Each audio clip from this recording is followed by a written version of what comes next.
సింహాచలంలో జరిగిన సంఘటన చాలా బాధాకరము. ప్రతి అక్షయ తృతీయకు కూడా అప్పయ్య స్వామి దర్శనానికి లక్షలాది మంది వస్తారు. ఎందుకంటే ఆ రోజు ఒక్కరోజే చందనోత్సవంలో భాగంగా నిజరూప దర్శనం స్వామివారిది ఉంటుంది కాబట్టి లక్షలాది మంది వస్తారని తెలిసినా కూడా ఈ రాష్ట్ర ప్రభుత్వం దీనిపైన నిర్లక్ష్యంగా చూసినారు కాబట్టి 7 మంది ప్రాణాలు బలి తీసుకున్నారు. ఈ యొక్క ప్రోగ్రాముకు చాలామంది మినిస్టర్స్ వాళ్ళందరూ పోయి అక్కడ చూసి అంత హోమ్ మినిస్టర్ అయితే చాలా భర్జరీ ఏర్పాటు చేసినాము, చాలా బాగుంది, అన్ని రకాల అనుకూలం చేసినామని కూడా ఆమె మాట్లాడడం జరిగింది.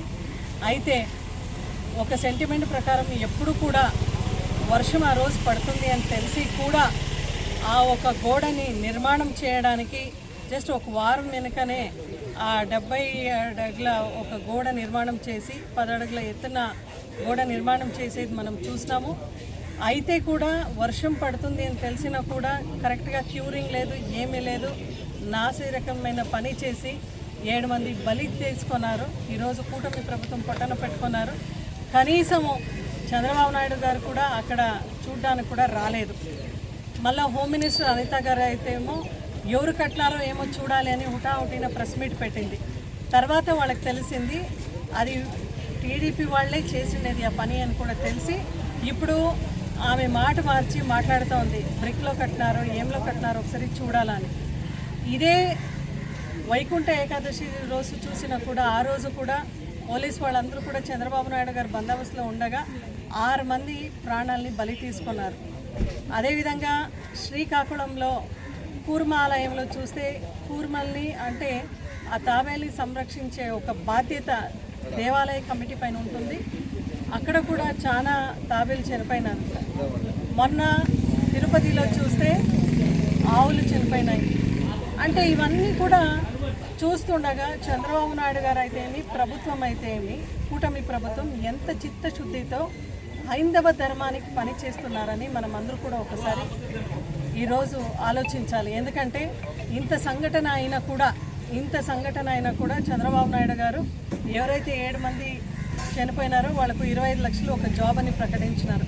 గతంలో జగన్మోహన్ రెడ్డి గారు విశాఖలో పాలిమర్స్లో ఇలాంటిది ఒక సంఘటన జరిగితే వెంటనే వాళ్ళకు ₹1 ఇచ్చిన సంఘటన మనం చూసినామంటే జగన్మోహన్ రెడ్డి గారి మనస్తత్వం ఎలా ఉంటుంది అంటే మానవత్వం అనేది ఎప్పుడూ ఆయనలో కనపడుతుంది. కాబట్టి నిజంగానే ఆయన మనసున్న మహారాజు కాబట్టి ₹1 ఇచ్చి ఆదుకున్నారు. ఈరోజు ఇంత సంఘటన జరిగింది. అక్కడ అసలు మినిస్టర్ అనేవాళ్ళే రాలేదు ఇంతవరకు.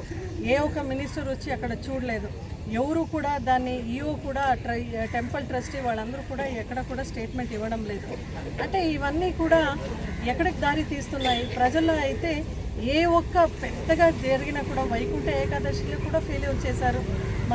నిన్న సింహాచలంలో కూడా ఫెయిల్యూర్ చేసినారు. అంటే ఇవన్నీ చూస్తే పవన్ కళ్యాణ్ గారు ఎప్పుడు కూడా నేను సనాతన ధర్మాన్ని కాపాడుతాననే ఒక వ్యక్తి ఈరోజు సింహాచలంలో ఇంత పెద్ద సంఘటన జరిగినా కూడా కనీసం నిన్న జగన్మోహన్ రెడ్డి గారు వెళ్ళి ఆ కుటుంబకు నేను అండదండగా ఉండాను, నెక్స్ట్ గవర్నమెంట్ రాగానే వాళ్ళందరికీ కూడా ₹1 నేను ఇస్తాను అని కూడా ప్రకటించిన మనసున్న మహారాజు జగన్మోహన్ రెడ్డి గారు. అయితే ఇంత కూడా జరిగినా కూడా ఇంతవరకు నేను సనాతన ధర్మాన్ని కాపాడుతాను, నేను హైందవ ధర్మాన్ని కాపాడుతాను అని చెప్పిన పవన్ కళ్యాణ్ గారు ఇంతవరకు కనపడలేదు, ఒక స్టేట్మెంట్ కూడా లేదు.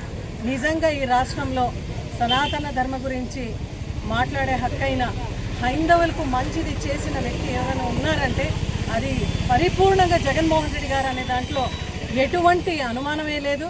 ఎందుకంటే గత 5 సంవత్సరంలో కూడా ఏ ఒక్క ఫెస్టివల్ వచ్చినా కూడా దానికి ఏర్పాట్లు ఎప్పుడు కూడా జగన్మోహన్ రెడ్డి గారు మళ్ళీ ఆనాటి ప్రభుత్వం కూడా మనమందరూ కూడా కూర్చొని నీట్గా దాన్ని ప్రిపేర్గా ప్లాన్ చేయడం జరిగింది.